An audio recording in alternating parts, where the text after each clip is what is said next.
Southern Woods and Waters TV. That's where you want to be. Foggy mornings in the field, come the creek with rod and reel, doing what we love in Tennessee. Patriot Demolition presents Southern Woods and Waters with Hugh McNaughton and Brandon Dowdy. Also being brought to you by Sniper Hunting Products, Deer 30 Minerals, Candy Fork Outdoors, Weststone Cry-Like Realtors, TWRA, Capital Sportsman, Nashville Marine, Davidson Farmers Co-op, Courtney's Restaurant and Catering, Mowing and More, CVA, Wilson Bank and Trust, Flowers Processing and Garden Center, X Outdoor Products, and Hunter Up.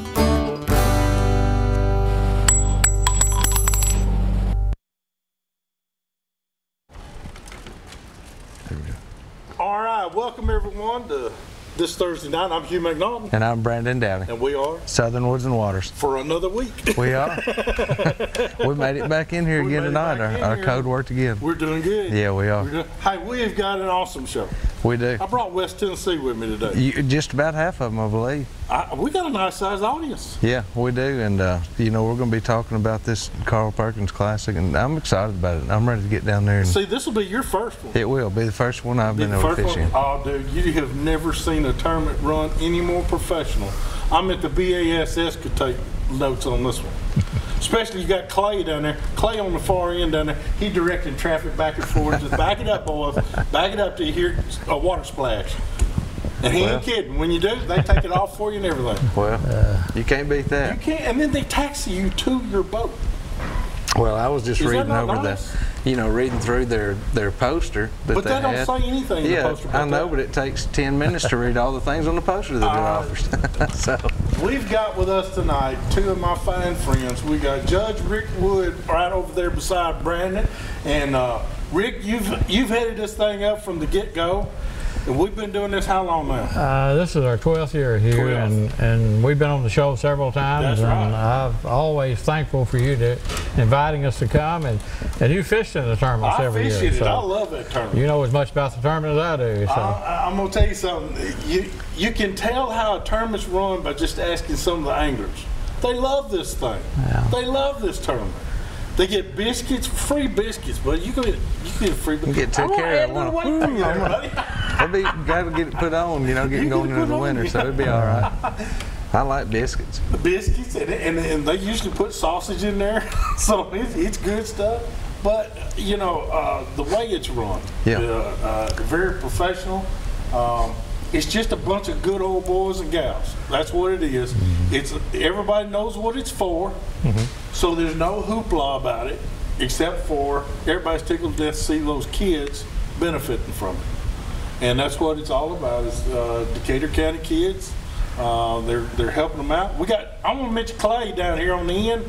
Clay's the main man. He's the first guy you will see at the ramp now. And if you're from Boston, it's called the ramp, but it's ramp down here.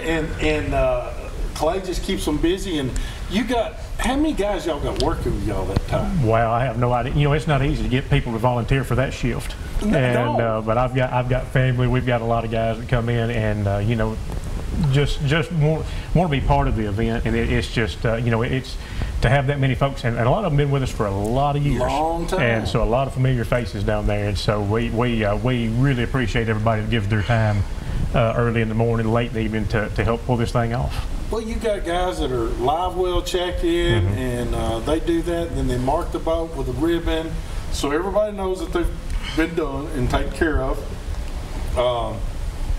Then it's the launching of the boats, and then you go from there. One of you takes your truck to the field and parks it, but then they have golf carts, and I'm not talking about one, not even two. We're talking about like 6 or 7 just constantly running back and forth. There's little bitty Uber drivers everywhere. I mean, there's just Ubers everywhere. But they pick you up at your truck, and then they carry you all the way back to the marina. And then as soon as you walk down the ramp to the marina, they're at Parraville Marina on the Tennessee River, part of Kentucky Lake. Then the registration's right there. As soon as you walk in the door to the right-hand side, Rick and Gwen's there, and Rick's there, and everybody, all the gals are in there. They're making sure you got your registration. They got your number. They give you a little tackle bag, a little surprise bag. I'll tell you where the biscuits are. And last year it had biscuits and gravy. It was good too.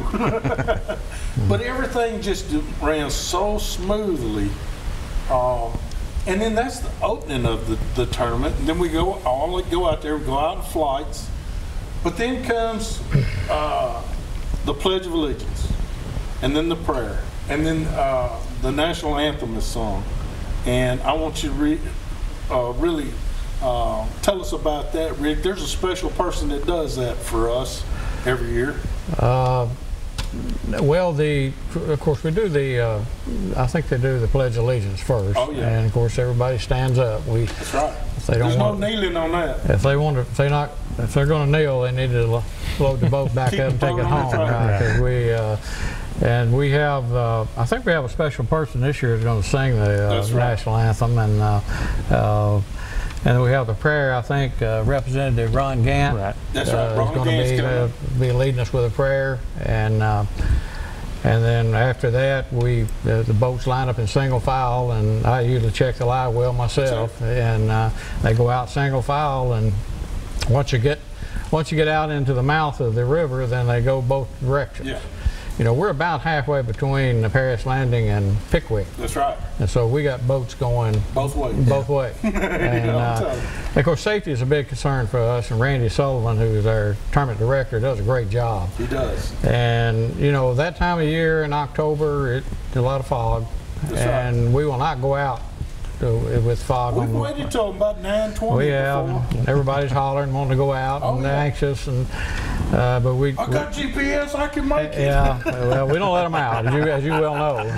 They sounds like you. It does sound like me. But the only thing is, those barges aren't on that GPS. No. They don't show up. They don't show up.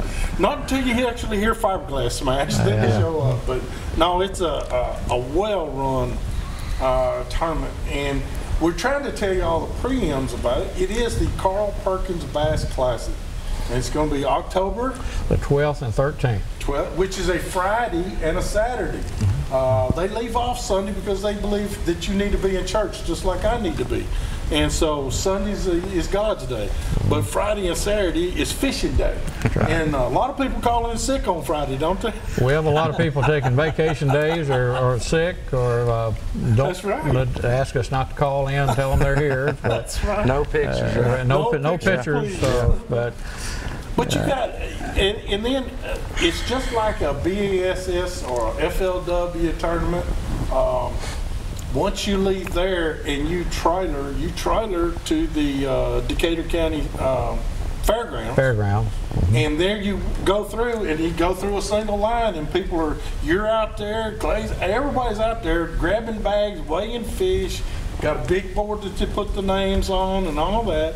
But it's just like FLW or BASS. You get to come on stage and tell what you've done, and it's kind of a neat deal. It really is. It makes a person feel like they're being respected, you know? Yeah. I like that. Yeah. And y'all just run a first-class deal. Well, thank you. It takes a lot of people to run this tournament, and we've been, a lot of people have been working with us for many years putting this on, and everybody knows pretty much what they're doing. I mean, they got their own Clay's, his groups launching the boats, and some of my groups in there registering everybody and meeting and greeting everyone, and then I go back and help. That's right. Bring the boats in and weigh in and get the fish bagged up and get them on stage, and then we get them all weighed in, and then that's when the good eating starts. We have fish fry, Brandon. You killing me. When's this thing? We gotta hurry up. And let me tell you something else too. I don't know what her name is, but she's been there every year. It's a little old lady, and she's back here, and she makes some of the best pies and cakes you've ever sunk your lips into. And she said, well, what happened to the other one? And I said, well, ma'am, it went over the teeth, and if it goes over the teeth, it's a goner.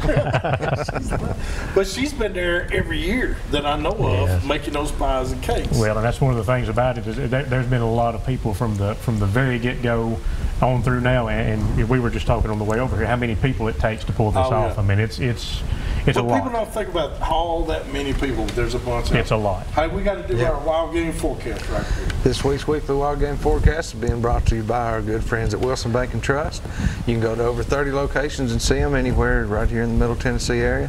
Please be sure to tell them thank you for everything they do for us. Saw a lot of deer. There's been a lot of deer seen. There was But I think it's late in the evening. It is. You know, it was early in the morning before that full moon hit. Before the full moon. The full moon hit, they completely switched. And Now they're evening. Now it's late in the evening to just after dark. Yeah, I'm not seeing. I've seen a couple, but not as many. Yeah. But boy, I've seen a bunch of them in the evening. Yeah, it's amazing what the moon can do to the movement. You know, I mean, if you pay attention to it, it can change it that fast just overnight. But there's a lot of deer out there. There are. I think it's going to be a great season. If it's your own fault if you're not filling the freezer, because I'm telling you, there's a lot of deer out there right now. They're out there, and you know, there's a lot of good dove shoots this weekend. Yeah, there's a lot of good shoots. I don't think there's a lot of birds that aren't in here yet. So I think there's going to be some good late shoots too. And I'm going to tell you what I heard. I heard it was because we haven't had but one cold front. We haven't, and it's not been cold above us, and that's what matters. That's what's hurting. So, but that's good for the guys that like the late hunt. We got a cold front coming. That's right, and still got some more dove season left too. Yes, so that's something else to be looking forward to. And I told you, I'm waiting for December. That's when the fatties come down from Canada. Right. Them slow ones, the slow ones get down here then. It takes a while for they get to move these big bodies. That's right. Guys, we want to remind you to follow us on Facebook. We've got a lot of things we've put on there, just about every day, something new for you. We'll keep you up to date with what's going on here in the outdoor community and in this area. And y'all can keep us in touch with what you've got going on. Send us pictures and videos there. We're going to take a quick break. We'll be back here in just a minute with some more Southern Woods and Waters.